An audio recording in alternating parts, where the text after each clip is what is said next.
Hello guys, so now we are going to learn about the selection tool in Illustrator.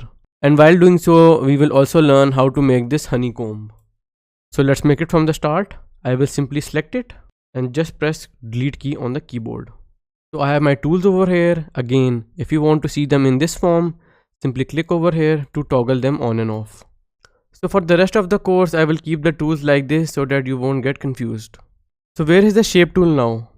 So in the last tutorial, the last thing I made was a star. So that is why it has been changed to a star. So I will have to right click on it again and click on the rectangle tool to bring it back.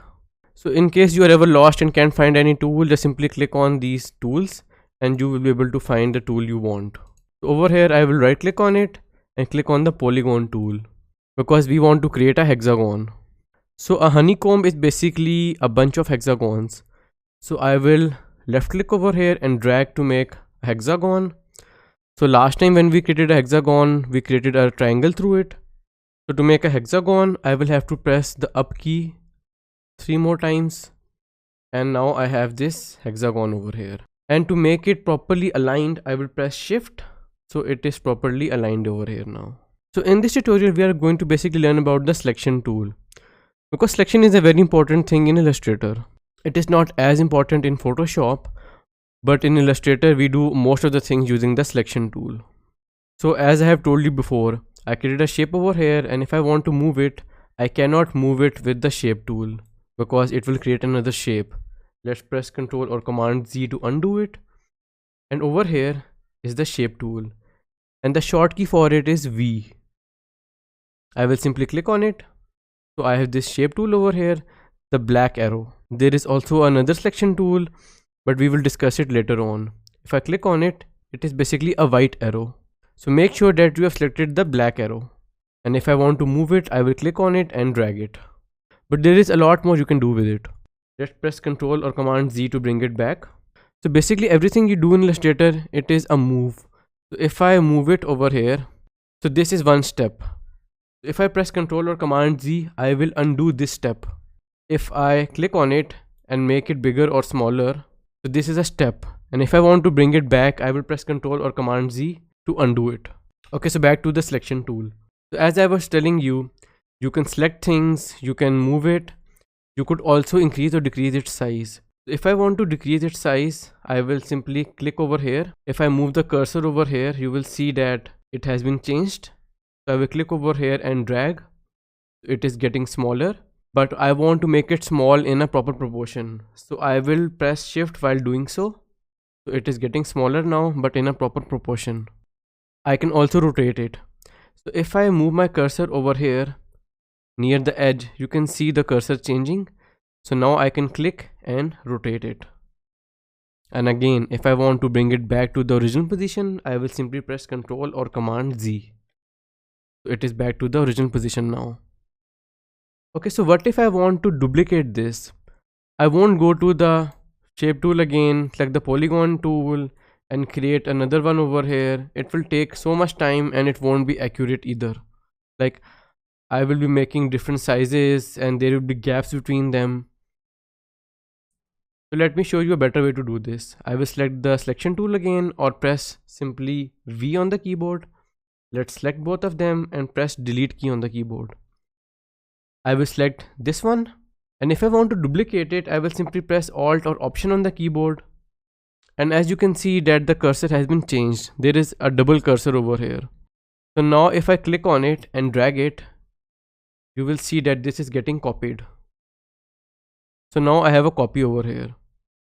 Let's create another copy. While pressing Alt or Option, just drag it. But as you can see that it is going here and there. To make sure that I create it in a straight line, I will press shift while doing so. So now I can move it anywhere I want and it will be copied in a straight line. But this is also not very efficient. I will have to do this again and again every time I want to make a copy. And there is a possibility that there are not proper gaps in between them. So let's select all of them, press delete. So they are gone. So let me show you what we can do. I will simply select it, press Alt or Option to copy it once. So since now I have done it one time, I can do it multiple times by pressing Ctrl or Command D on the keyboard. D for donkey. So I will press Ctrl or Command D and it will do the same step over and over again. Let me repeat that again. I simply copied it once. So this is one step. And if I want to repeat that step, I will press Ctrl or Command D on the keyboard and it has been repeated. So let's select them and make them smaller so that they are inside the canvas. And now I can also duplicate the whole thing.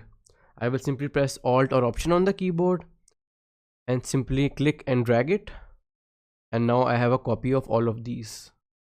So let's put it over here like so. So as you can see that this is becoming a start of a honeycomb. So now what if I want to copy all of this throughout this canvas?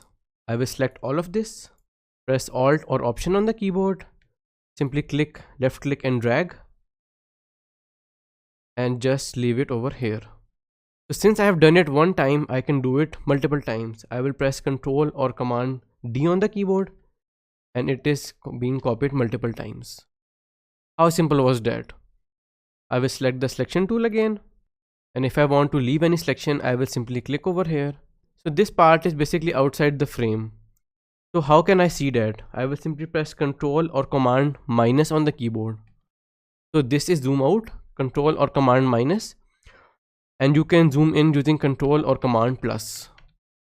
Ctrl or Command minus to zoom out, Ctrl and Command plus to zoom in. So let's select all of this and make it smaller so that everything is inside the canvas. Select it again and put it over here. So what if I want to select specific polygons over here? Let's just say I want to select this one and then this one. So how do I select them both? So after selecting this one, I will press Shift and click on this one. So as you can see that there is a rectangle around them. That means I have selected both of them. And while pressing Shift, I will click over here. And now this has also been selected. And you can also see a blue line along them. So that means they are selected. So I can select this one, this one, this one. And let's just say I want to invert their stroke. So I will simply click over here again. And as you can see that their fill has been inverted. Sorry, their stroke has been inverted to fill. Similarly, if I want to delete any specific polygons, I will select this one, maybe this one. And after selecting them, I will press delete key on the keyboard and they are all deleted. This was actually a really simple tutorial but a very important one because you have to know how to use the selection tool properly in Illustrator. In the next tutorial, we are going to learn about colors and swatches. So I will see you guys in that one.